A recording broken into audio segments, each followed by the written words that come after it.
Kia ora, good evening. Welcome to the Guerin Report, or should it be top of the evening to you in our St Patrick's Day green studio here on a Monday night. Hope you've had a great day. Let's get straight into our big guest for the evening.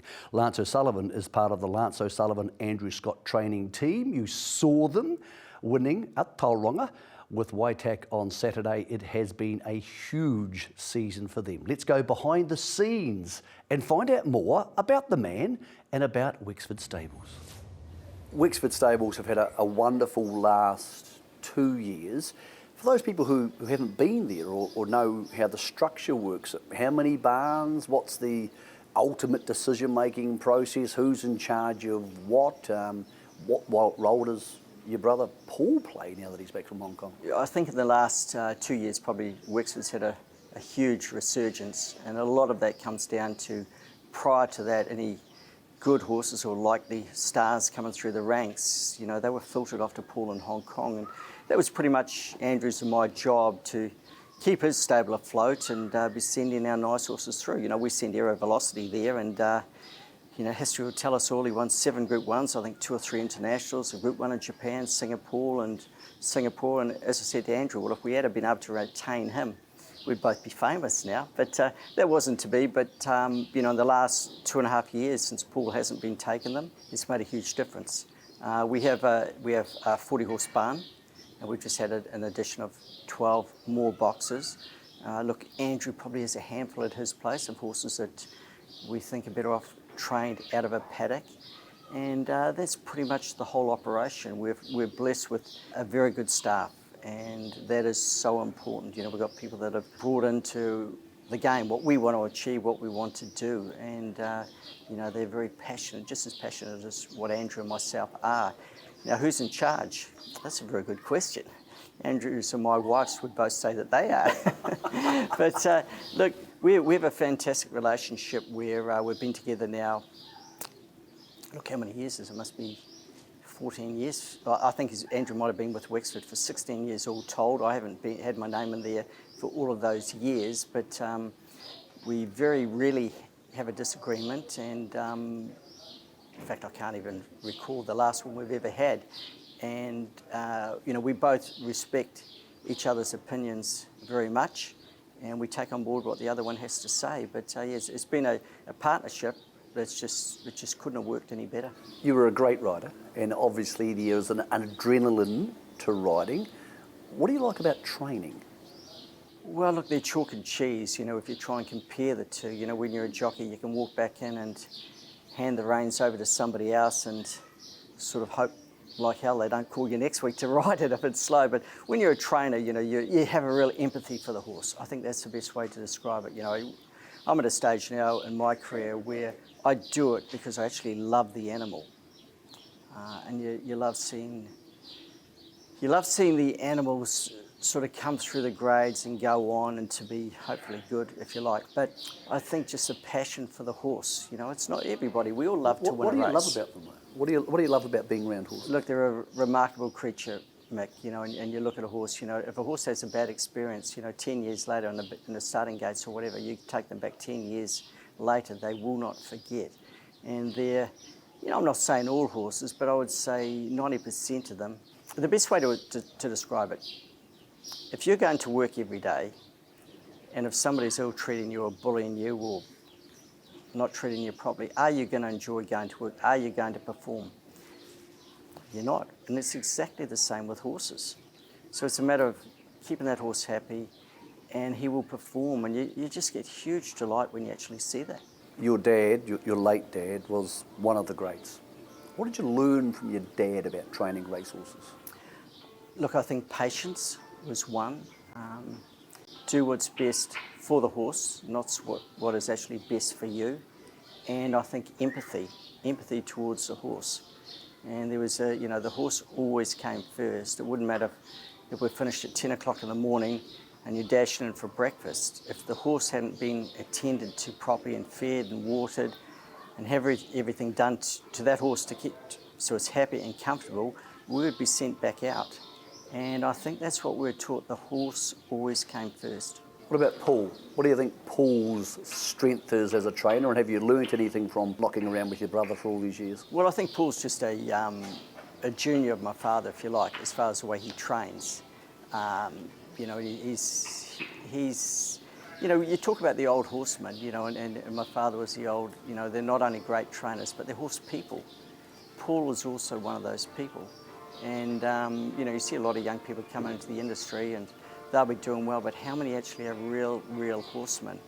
And I think when you look at Dad and Paul, and look, Paul's been a great sounding board to Andrew and myself. You know, we still run things by him. He's in the stable most afternoons. I think after 50 odd years, it's just become a habit. He turns up in the afternoon, but it's certainly great to have him around and have his opinion as well. Yeah, we're very fortunate to have him there. As a jockey, you were renowned for being very polished and very well prepared. What do you think your strength was as a jockey? Well, I don't think I was the greatest rider, Mick. You know, I don't think I was actually the best rider out there. On occasions, I had great self-belief, so I probably believed I was when I went out there. But I think any good sportsman, they were, you know, you've got to believe in what you do. You've got to believe you're the best while you're out there. But I think preparation was probably my strong point, and I'd done my homework and I'd ridden the race. If there were 10 runners, I'd ridden the race in 10 different positions. I knew the opposition inside out and back to front, especially in the big races. You'd be following a certain jockey. You knew if he was going to go left or right. And you could just, 9 times out of 10, you were correct. And you were out there and it was almost deja vu. You know, you've been there, done that before, and it happened. It just unfolded in front of you. And yeah, I think preparation was my biggest asset. I'll tell you a race you can't have prepared for. One of the most famous races of your life is a race you didn't win. The Cox Plate, when you were on our Waverley Star against Bonecrusher. What are your memories of that now, all these years later? Well, I can tell you one thing, it certainly wasn't scripted to go like that, Mick. You know, look, he probably should have won. You know, he was the only horse who got caught 3 deep, no cover. When Gary came up and around me, I think at the half mile or a little bit before, I had to pull out and go 4 deep. And I thought, well, if I'm going 4 deep, he's going 5 deep. And I was just trying to even up the ledger a bit. That's what happened. So I pulled out and well, Gary went to come around me and I knew he was going to give me the half shave as he went past. And I thought, well, you're going to cover ground and let's go. And look, we were sort of a little bit confident that the horse had a long run in. And prior to that, I think he won the Matamata Cup here in a race that had the track record. He broke a track record that stood since 1972. He had 57 kilos on his back. I think he went to the half mile 4 deep. And I just pressed the accelerator. He went forward and he turned for home 3 in front and he got further and further ahead. So we knew that the horse had a long run in him that he could certainly sustain. But of course, so did Bonecrusher. But you know, they were just 2 great horses. And on the day, I can recall coming back to Scale and I sort of knew I'd been a part of something pretty special. And you know, they still talk about it today, so it certainly was. And my father was never one for giving praise in a race or anything, but all he did when I came back to Scale, he just gave me a wink. So I knew he was pretty happy as well. The biggest win of your career was something which now almost seems unfathomable, which is Horlicks winning the Japan Cup. What was that experience like and what did it mean to you at the time? Well, I think we'd been there in 1985 with our Waverley Star. He finished 5th in the Japan Cup and he'd won the lead up over there. He was an amazing horse. And we'd done our homework and Keith Hobbit actually travelled with us. He was there a few years earlier with McGinty and we'd sort of knew that whatever led at the top of the rise generally went on and won the race. So the race is probably about 300 metres from the finish. To go there with Horlicks, you know, prior to it, she was a favourite for the Cox Plate. She got an elevated temperature the morning of, had to be withdrawn. She ran in the McKinnon Stakes a week later. She broke the track record at Flemington for 2,000 metres, and I think Vo Rogue, you know, they're a pretty good lot that finished behind her. And of course, then she went up to Tokyo. And it was one of those races, she'd done a serious piece of work on the Thursday before the Sunday, and I think she ran on her own on the Tokyo course proper 110. It was just phenomenal work. And, you know, we were confident she'd run well, but, you know, you've got to realise back then, the Japan Cup was invite only. So that year we had the winner of the Arc de Triomphe, the Breeders' Cup in America, the English Derby, just every horse was there. We had the Japanese Derby winner. And so you were running against the best of the best at the time of what was around. Look, when the barrier draw came out, we were given gate 2, we certainly knew that was going to be a big assist. But as the race actually unfolded, we went through the first, I think, 600 metres. I think they ran 35 and they were running sort of 11s, and they were just going 100 miles an hour. I think they ran the first 1,200 in 110. She must have been a tough girl. Yeah, look. The last 200 metres of the race was the slowest. I think they only just broke 14. So it was sort of pedestrian pace the last 200 metres. But she was extremely tough. And you look at her race record, I think she met Bonecrusher on 5 occasions. He beat her once. She was unlucky that day too, So she was probably a little bit underrated going into it. But there were 148,000 spectators on course. And it is the only time I've actually ridden in a race where, if you're standing in front of a bass speaker and you can feel the vibrations on your body, and I felt it that the energy flowing through you. The energy, you could feel it was like it must have been pretty cool. Well, it was something different I'd never had before, but it was an exciting time and just great to be a part of. It must have been really amazing to do with your dad and your brother, like to be, had you ridden it for another trainer, it obviously is be different from the family doing it together. Well, probably another trainer wouldn't have taken me up, Mick. so I was pretty lucky. But I think with the family, Paul was on the road with her, I think, 3 months. He was on the road and he took her to Melbourne and then on up to Tokyo, and she was in a barn on her own, and it was a big barn and no other horses because she was the only Australasian representative. And Paul was when you talk about the old horseman, he went to a second-hand store and he went and got an old mirror. And when she was in Melbourne, her where she was staying, her box mate next door was actually a grey horse. So after the grey horse came in one morning, Paul got a towel and wiped the grey horse down, so got the smell of the grey horse and all the sweat on it, and hung it in the box next door just by the mirror. So of course she was looking into the mirror. She's grey, and I don't know how intelligent she was, but she obviously thought her mate was next to her, and it was history. She settled in well. And you talk about stories, I can recall going out to the track that particular day, and it was sort of quite wintry. It's in the autumn, and of course the jockeys have to go out quite a time. They're actually meant to go into isolation 24 hours prior to race start, and because you're an international jock, we didn't have to do it, but we all had to be out there before the first. But I actually went out there and I went to the stable where she was with Paul, and I think we sat down on a hay bale and we chatted about the race probably for about 2 or 3 hours. Quite an eerie experience, and I'll never forget that. That was something. And then it was like we were off to battle. I stood up, he shook my hand and gave me a hug and said good luck, and the rest is history. But it's just one of those moments you don't forget. When was the last time you watched that race? It'd be years. I've got to be honest, it was years. The only time I Do ever yourself see a favour, go watch it again. The only time I ever see it is if it's, it comes on trackside or something. But I don't like to dwell on the past. Well, you'll see it on the show. What about if your life had been different? Because you had enormous success in all the racing jurisdictions you went to, but these days, if you were a 30-year-old Lance O'Sullivan now, would you be a JMac? Would you be based in Sydney rather than based in New Zealand because the discrepancy is so big in stakes? Just clarify something. I was never as good as a JMac. I'll just clarify that for you. But look. I think in the same situation, with the success that I was having at the time, unfortunately, I'd probably be based somewhere else. Especially if I didn't have the family ties here, which I don't have now, of course. But I probably would have been based somewhere else. You mentioned family. Mum and Dad are gone now, as these things happen as you get older, but you've been through some tough times. You lost a sibling, and your lovely sister, Lisa, which, hell of a tough thing to go through. How did you handle that? Because outwardly, you never seem to be somebody who gets down. You always seem to see the same chipper and cheeky Lance O'Sullivan, but that's not a time in your life you can be chipper and cheeky.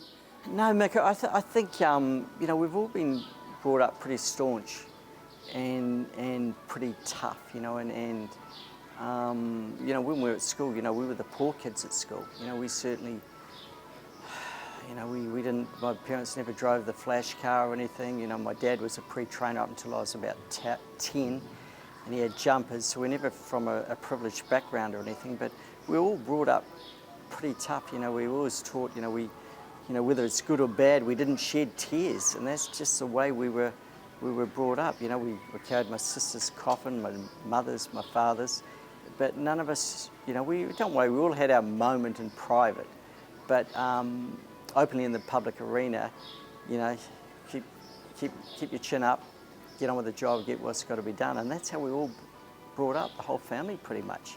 But yeah, they were tough times, you know, losing my sister Lisa. Yeah, they were tough times, Mick. Your family, obviously Bridget and your two daughters, you seem to have made an effort to not just stay inside the racing bubble. The girls have been people who like to socialise and like to experience life outside racing. You and Bridget have been very social when you've you know, delved into other parts of the world. Is this a conscious effort you've made not to just live in racing? Well, actually, when we were living in Hong Kong, we joked that we go to the opening of an envelope. You know, it's just what we did back then. You know, you're invited to a lot of events. What did you enjoy about that sort of stuff? I don't even know if I enjoyed it, Mick, but I think it was just opportunities. You know, wherever you go, you don't know who you're going to meet. You don't know what opportunities may arise from the occasion. And I suppose, you know, we did it back then. We don't do it to the same extent now, of course, but I think the girls like it. And I look at our two, you know, girls now, which Bridget and I are very proud of. They've been great daughters, great girls, and they're both working, doing their own thing.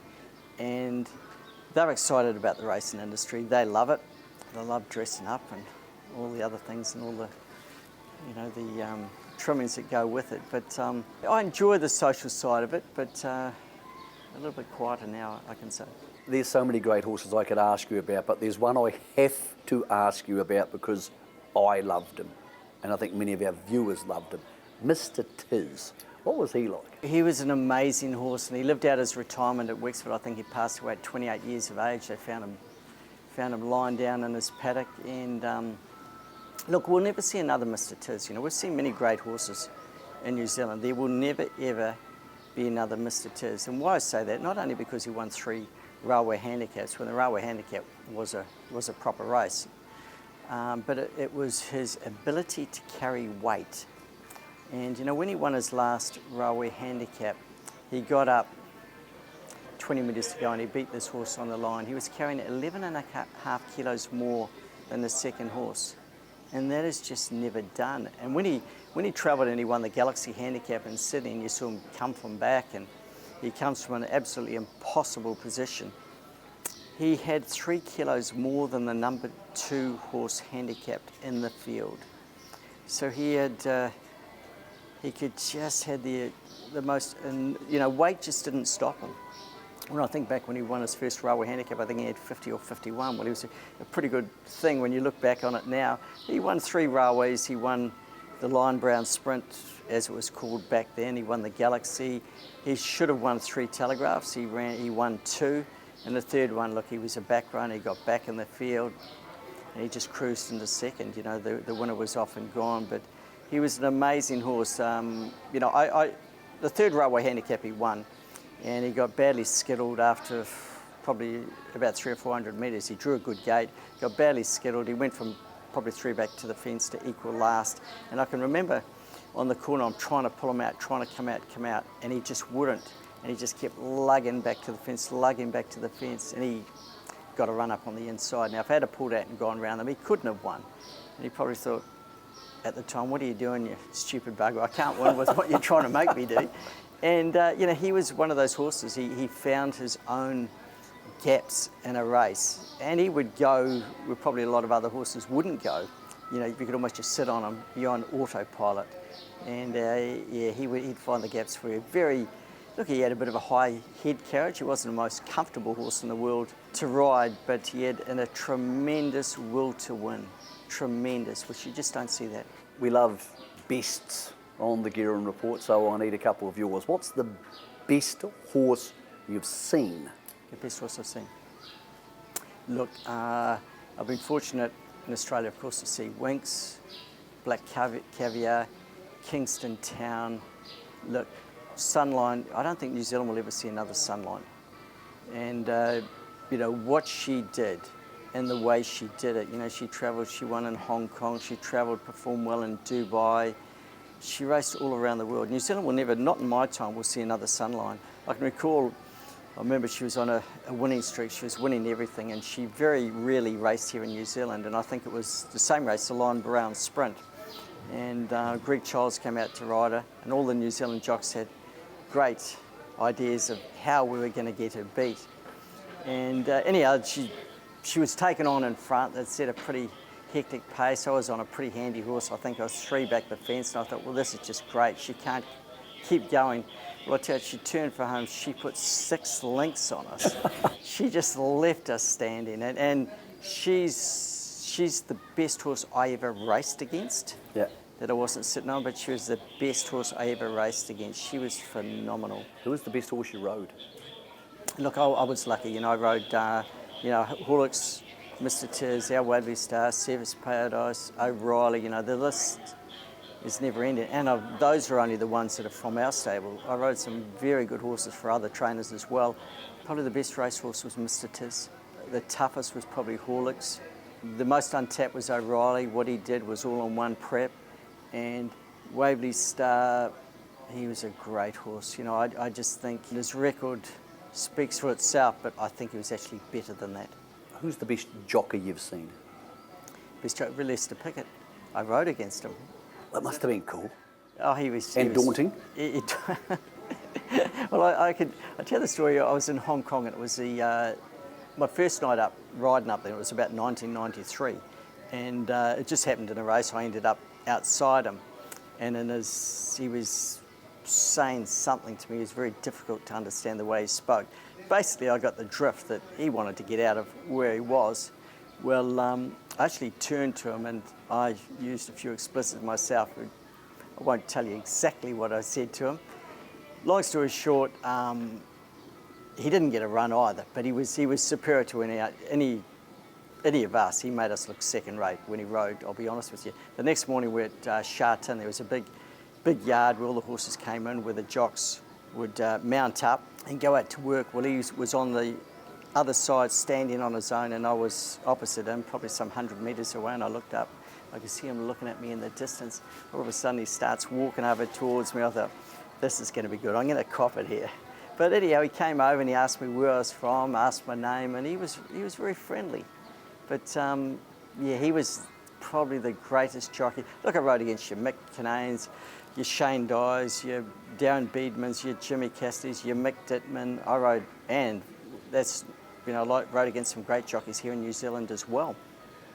But I think, Lester Pickett, he was the benchmark for all jockeys. The best trainer you've seen?